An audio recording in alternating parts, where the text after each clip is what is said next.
تو اس حقیقت کو نہ بھولو مسلمانوں کہ 400 برس تک تم نے اس سرزمین پہ حکمرانی کی، جانبازی کی، یہ ملک تمہارے اشاروں کا محتاج تھا، اور اللہ نے ایمان والے مسلمانوں کے سروں پر جگمگاتے ہوئے تاج دیے تھے، تو وہ ایمان والے مسلمانوں کو بیٹھنے کے لیے تخت بھی نصیب کیا تھا، تو ان کے ہاتھوں میں اقتدار و حکومت کی باغ و دوڑ تھما دی تھی۔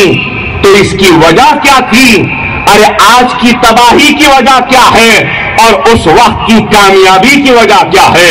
یہی ہے کہ اس وقت کے بادشاہ وقت، چاہے وہ بابر ہو، چاہے وہ جہانگیر ہو، چاہے وہ اورنگزیب رحمت اللہ علیہ ہو، چاہے وہ ٹیپو سلطان علیہ رحمہ ہو، یا چاہے وہ نظام دکن ہو، ان سب بادشاہوں کا سر اللہ کی بارگاہ میں جھکتا تھا اور ہاتھ اٹھتے تھے تو اللہ سے مانگنے کے لیے اٹھتے تھے، اور اللہ نے ان جھکے ہوئے سروں کی نہ صرف لاج رکھ لی بلکہ حفاظت کی، بلکہ ان کے سروں پہ جگمگاتے ہوئے تاج دے دیے، کیونکہ وہ سر اللہ کی بارگاہ میں جھکتے تھے، اس لیے 400 برس تک اس ہندوستان کے ہم نے حکمرانی کی۔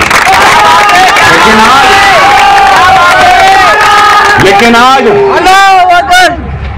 مسلمان اللہ کی بارگاہ میں جھکنے سے زیادہ دنیا کے ایوانوں میں جھک رہا ہے، دنیا کے اقتدار کے سامنے جھک رہا ہے، اللہ سے کم مانگتا ہے، دنیا والوں سے زیادہ مانگ رہا ہے۔ اس لیے اللہ نے ہم کو رسوائی کا سامان دے دیا۔ ارے خدا را، اے میرے ایمان والوں مسلمانوں، اپنے روٹھے ہوئے خدا کو منا لو، اپنے گناہوں سے توبہ کرو، نمازوں کے پابند بنو، قرآن کو پڑھو، ترجمے سے پڑھو، سمجھ کے پڑھو، احادیث پہ عمل کرو، غریبوں کا سہارا بنو، یتیموں کی کفالت کرو، بے سہاراؤں کا سہارا بنو، بیواؤں کی مدد کرو، تو پھر دیکھو اللہ سبحانہ و تعالیٰ تمہاری کھوئی ہوئی عظمت، تمہارے کھوئے ہوئے وقار کو پھر سے بحال کر دے گا، اور یہ ہندوستان تمہارے اشاروں کا دوبارہ محتاج ہو جائے گا۔ یہ ایمان کی خدا، اے مسلمانوں، اس حقیقت کو سمجھو کہ اللہ نے تم کو کلمے سے نوازا۔ کلمے کی کیا طاقت ہے؟ حضور صلی اللہ علیہ وسلم نے صحابہ کرام کو 1 دن 2 دن 1 مہینہ 2 مہینے 3 مہینے نہیں، 3 برس سے زیادہ صرف لا الہ الا اللہ محمد رسول اللہ کلمے کی طاقت کو بیان کرتے ہوئے گزارا۔ صحابہ کرام نے سرکار سے پوچھا، رسول اللہ صلی اللہ علیہ وسلم کلمے کی طاقت کیا ہے؟ تو رسول اللہ صلی اللہ علیہ وسلم شریف میں ارشاد فرماتے ہیں، اگر کوئی مسلمان سچے دل سے، صدقے دل سے اگر لا الہ الا اللہ محمد رسول اللہ پڑھ لے تو وہ کلمہ پڑھتے پڑھتے سمندر کو پار کر سکتا ہے۔ ارے غور کرو، اے نہ سمجھو، اے نادانوں، اے میرے پیارے مسلمانوں، سمجھو کلمے کی کیا طاقت ہے، کیا طاقت ہے کلمے کی۔ لا الہ الا اللہ محمد رسول اللہ، کتنی دیر لگی؟ چند سیکنڈ لگے، کلمہ ہو گیا ادا، لیکن کلمے کی طاقت سے واقف نہیں۔ ارے تم کس کی امت ہو؟ رسول اللہ صلی اللہ علیہ وسلم کی امت ہو۔ موسیٰ نے ہاتھ اٹھا کر دعا کی کہ اے اللہ، کاش تو مجھے امت محمدی بنا کے دنیا میں بھیجا ہوتا۔ ارے تم محمد رسول اللہ کی امت ہو۔ رمضان کا مہینہ آنے کو ہے، قریب ہے، چند روز باقی ہے رمضان میں. ایک مسلمان دن میں روزہ رکھتا ہے, شام میں تراویح کرتا ہے.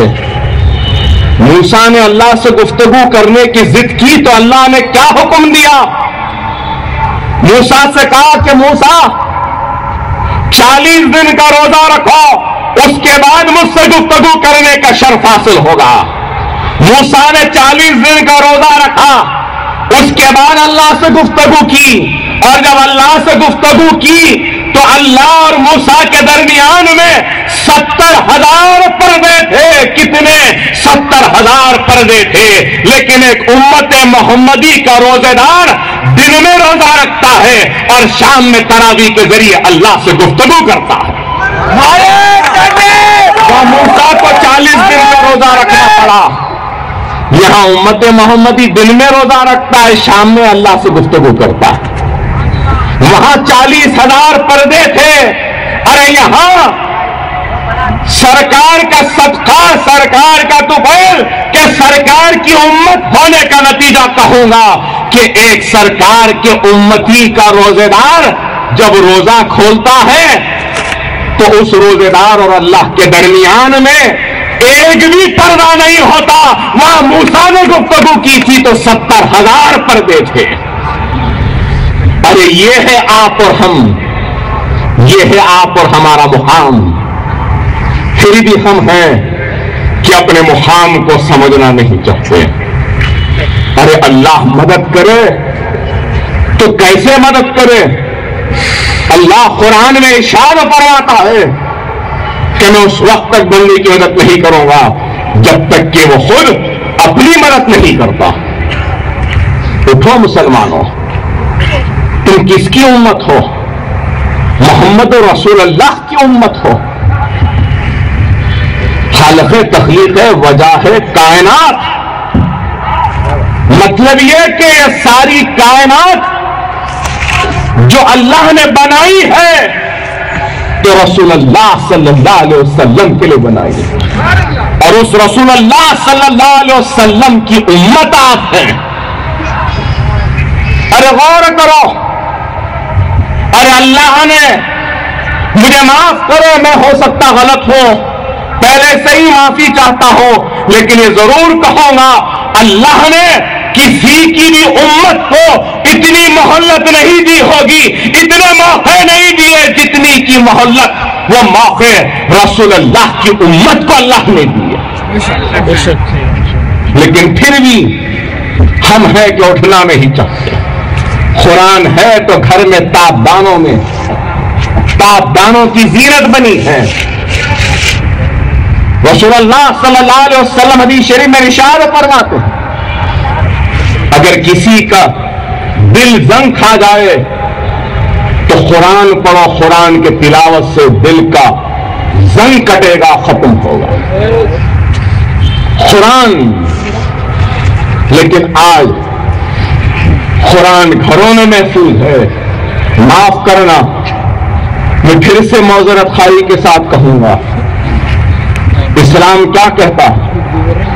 کسی بھی دوسرے مذاہب کے کوئی بھی چیز کو مماثلت نہیں ہوتی, نہیں کرنا. لیکن معافی چاہتا ہوں, آبادی کے حساب سے تو سب سے زیادہ آبادیاں ہماری بستیوں میں ہیں.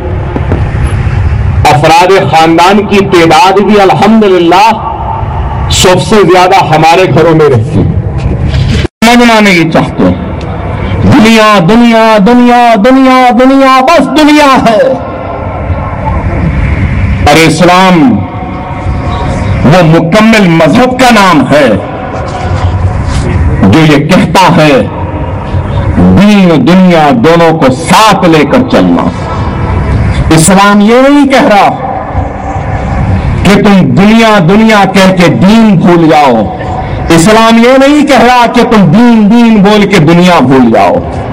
ارے دونوں کو ساتھ لے کر چلو, لیکن اس حقیقت کو نہ بھولو کہ ہمارا قیام اس دنیا میں عارضی ہے.